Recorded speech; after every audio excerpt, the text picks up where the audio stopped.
When I met you, I was blind till the moment that I felt your eyes looking up into mine. Every time you cross Sa aking future wife, excited na ako sa ating tatahakin. Ito ang regalo ko sa iyo, Relo. Masaya ako dahil makaroon na tayo ng mas maraming oras sa isa't isa. No more curfews, no more limited time. Ako at ikaw lang. Sa mga oras na makakasama kita, gagawa tayo ng maraming memories hanggang sa pagtanda natin. Non vedo l'ora. Salamat sa lahat-lahat. See you in a bit, future Mrs. Julian. Ti amo troppo. God bless us. From Jericho.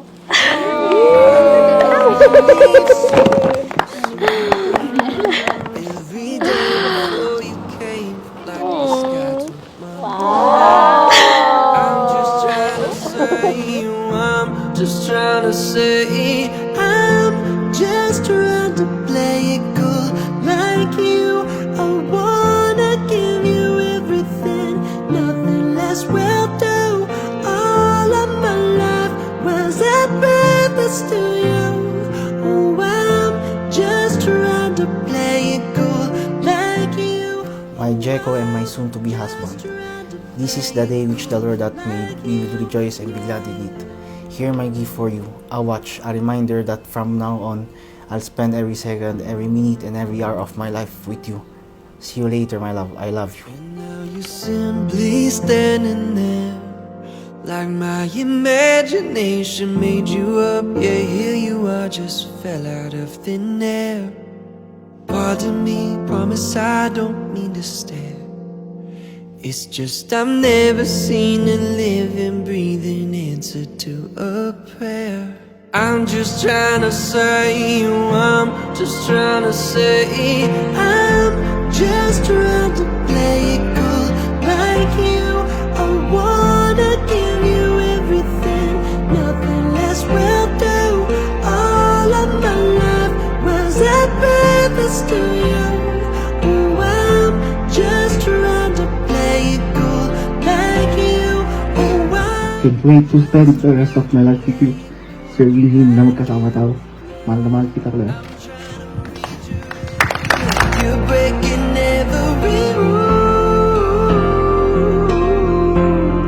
Ooh, yeah. No, it's okay. I've gotten comfortable playing the fool. Yeah, yeah. I'm just trying.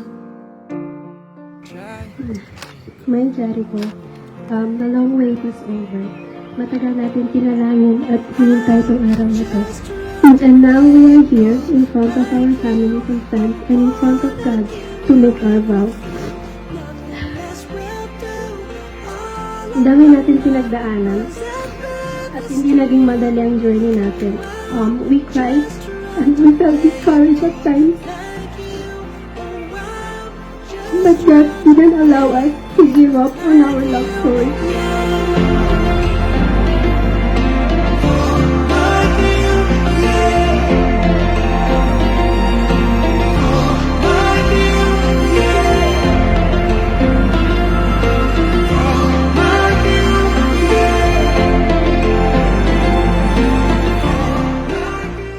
I promise to love you unconditionally, to respect you and cherish you.